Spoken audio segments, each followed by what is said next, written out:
मेरे सारे डिवाइस के सेंसर्स ब्लैंक हो चुके हैं। कोई सिग्नल नहीं, नो ईएमएफ, नो स्टैटिक, कुछ भी नहीं मिल रहा। ये क्लैरिसा का ट्रैप है। और तभी चर्च के उस पुराने अल्टर के ऊपर जहां कभी मोमबत्तियां जलती थी और प्रार्थनाएं होती थी, अब एक डरावनी लाल रोशनी चमकने लगी। पत्थर की सतह पर खून जैसी लकीरें उभरने लगी, जैसे किसी ने उन्हें नाखून से कुरचकर एक एक शब्द उकेरे हों। धीरे धीरे वहां एक वाक्य साफ दिखाई देने लगा। At the stroke of 12, the first sin shall bleed. Let the games begin. और उसी पल क्लेरिसा की परछाई छत से उतरने लगी। अब वो सिर्फ एक धुंधली आकृति नहीं थी, उसका चेहरा, उसकी आंखें, सब कुछ साफ दिख रहा था, मानो वो जमीन पर वापस लौट रही हो। उसकी आंखों से आग जैसी लाल थी और उसके होठों से निकली हुई फुसफुसाहट पूरे चर्च में गूंज रही थी। वेलकम माय चिल्ड्रन, अब तुम सब मेरे हो, मेरे खेल के प्यादे। ठीक 12 बजे चर्च की घड़ी खुद ब खुद बजने लगी और फिर से क्लारिसा की आवाज सबके दिमाग में गूंजी। अब पहला खेल शुरू होगा। तुम्हारे झूठ तुम्हारी सजा बनेंगे। सभी लोग अब दहशत में थे। सिमरन, तान्या, ईशान, रोनित सब बाहर की ओर भागने लगे, लेकिन करण वहीं का वहीं खड़ा था, बिल्कुल जड़, मानो किसी अनदेखी ताकत ने उसे अपनी पकड़ में ले लिया हो। करण, प्लीज होश में आओ। तुम देख नहीं रहे हो कि यहाँ क्या हो रहा है? हम एक दायरे में फंस चुके हैं, उसके बनाए हुए खेल में। अगर अभी नहीं निकले तो फिर कभी नहीं निकल पाएंगे। मीरा की आंखों में डर नहीं, गुहार थी, और करना पहली बार उस डर को महसूस कर रहा था। उसने एक नजर मीरा की तरफ देखा, फिर बिना कुछ बोले उसका हाथ पकड़ा। दोनों तेज कदमों से अंधेरे गलियारे की तरफ बढ़े, जहां उनके दोस्त छुपे हुए थे या शायद फंसे हुए। मीरा, करण, तुम लोग ठीक हो? नीचे क्या हुआ था? सिमरन, सिस्टर क्लेरिसा ने खेल शुरू कर दिया है और अब हम उसके हिस्से हैं। अब ये चर्च नहीं, क्लेरिसा का प्लेग्राउंड बन चुका है। प्लेग्राउंड मतलब वो इस जगह को कंट्रोल कर रही है। तुम सही कह रही हो मीरा, ये जगह अब वैसी नहीं रही। लेकिन गाइस, ये ऑर्फनेज रियल लग रहा है, but I don't think it's from our world. अगर ये कोई भ्रम है तो कैमरा हमें सच दिखाएगा। सिमरन के कैमरे में इनप्ले आने लगते हैं और वो रिकॉर्डिंग रोक देती है, पर अब वो कैमरा अपने आप रिकॉर्डिंग कर रहा था। सिमरन पास खड़े रोनित से बोलती है, रोनित, लुक एट दिस। कैमरे से रिकॉर्डिंग अपने आप हो रही है। काश नेटवर्क होता ना तो मैं सब लाइव करती। आइए, पक्का वायरल होता। ये सुनकर मीरा गुस्से से बोलती है, सिमरन, तुमने वो किताब देखी ना? उसमें 7 पापों के लिए 7 सजा का जिक्र था, और जब हमें नाम देखे तो वहां पर अनाथ बच्चों की जगह हमारे नाम आ गए, और सबसे पहला नाम तुम्हारा था। तुम्हारा पाप था लालच, वायरल होने का लालच। Just shut up Meera. एक सेकेंड, कुछ सुनाई दे रहा है? कोई रो रहा है, बहुत हल्की लेकिन दर्द से भरी आवाज। सुन रहे हो? और तभी एक चिखती सी सिसकी गूंजती है, जैसे किसी ने गले में दबाकर रोने की कोशिश की हो। उस गूंज के साथ ही गलियारे में उनकी टॉर्च की रोशनी दीवारों पर कांपने लगती है, और उसी कांपती रोशनी में उन्हें एक पुराना भारी लकड़ी का दरवाजा दिखाई देता है। उस पर किसी ने लैटिन में कुछ उकेरा था, जैसे खून से लिखा गया हो। वीडियो प्रो फार्मा मतलब व्यूज के लिए, और Oculus non merrier, I am not worthy of views, यानी हम वायरल व्यूज के लायक नहीं हैं। ये मैसेज हम में से किसके लिए है यार? ये क्लारिसा का वार्निंग है। वो जानती है हम में से कौन क्या छुपा रहा है, और अब वो अपने गेम की पहली चाल चलने वाली है, और ये सिमरन से शुरू होगी। करण, ये सब कहीं तेरा कोई प्रैंक तो नहीं है ना? कहीं तुम सब मिलकर मेरे साथ कोई प्रैंक वीडियो तो नहीं शूट कर रहे हो? क्या बकवास कर रही हो यार? मुझे तो लग रहा है ये तुम्हारा ही कोई सेटअप है। ये कोई प्रैंक नहीं है, ये क्लारिसा का जाल है जिसमें हम फंस चुके हैं। तुम लोगों को ये समझ क्यों नहीं आ रहा?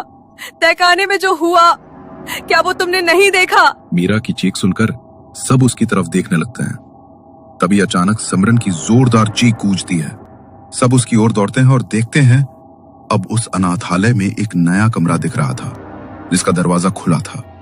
उस कमरे से कोई आवाज आ रही थी, बहुत तेज और साथ ही फुसफुसाहट जैसी, जैसे कोई सिमरन को अंदर बुला रहा हो। सिमरन जमीन पर गिरती है और घिसटती हुई उस कमरे के भीतर समा जाती है। अगले ही पल दरवाजा धड़ाम से बंद हो जाता है।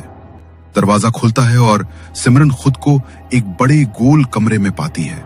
चारों तरफ अजीबोगरीब दर्पण लगे हैं, कुछ टूटे हुए, कुछ टेढ़े और कुछ पर धुंधली परछाइयां झलक रही हैं।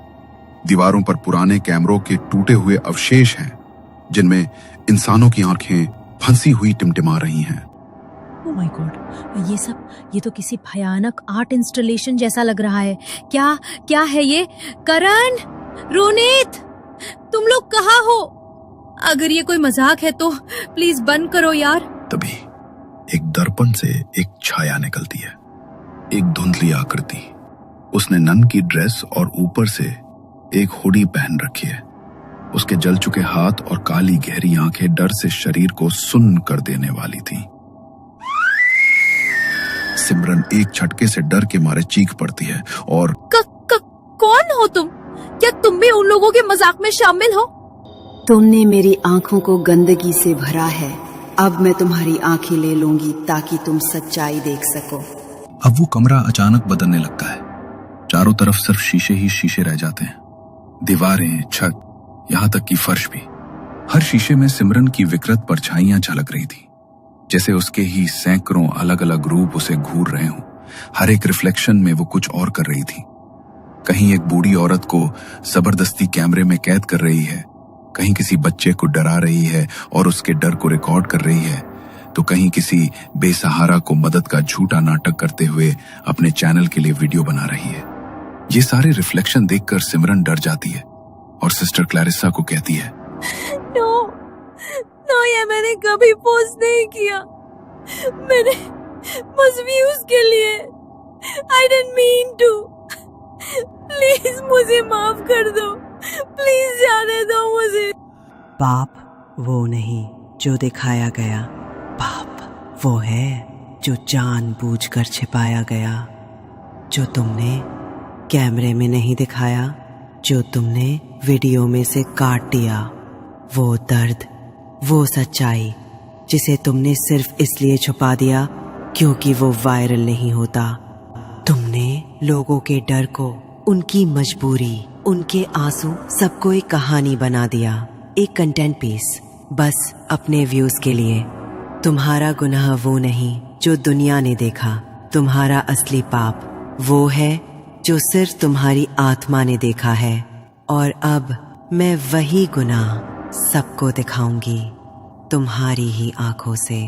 अचानक एक शीशे में से आग की लपटें उठती हैं। उस आग में सिमरन को अपना सबसे घिनौना सच दिखाई देता है, जब उसने अपनी एक राइवल यूट्यूबर को बदनाम करने के लिए उसका निजी और अश्लील वीडियो चोरी छिपे बनाकर वायरल कर दिया था। उस दृश्य को देखते ही सिमरन की आंखों से आंसू बहने लगते हैं। मैं सिर्फ वायरल होना चाहती थी, बस एक बार, सबके ऊपर, सबसे आगे। लाखों लोग मेरा नाम ले, मेरी तारीफ करे, बस एक बार मुझे भी महसूस हो कि मैं किसी से कम नहीं हूँ। मैंने ये सब सिर्फ शोहरत के लिए किया था। मुझे नहीं पता था इसका अंजाम इतना भयानक होगा। प्लीज प्लीज मुझे माफ कर दो। सिमरन अब सिस्टर क्लैरिसा के सामने गिड़गिड़ा रही थी, लेकिन तभी शीशे का दृश्य फिर से बदलता है। अब उसमें सिमरन खुद को देती है, मगर उसकी आंखें काले, गहरे, खाली गड्ढों में बदल चुकी हैं और उन गड्ढों से खून की पतली धार बह रही है। अब तुम्हारी आंखें मेरी हैं, ताकि मेरी नजरों से तुम इस दुनिया को देख सको।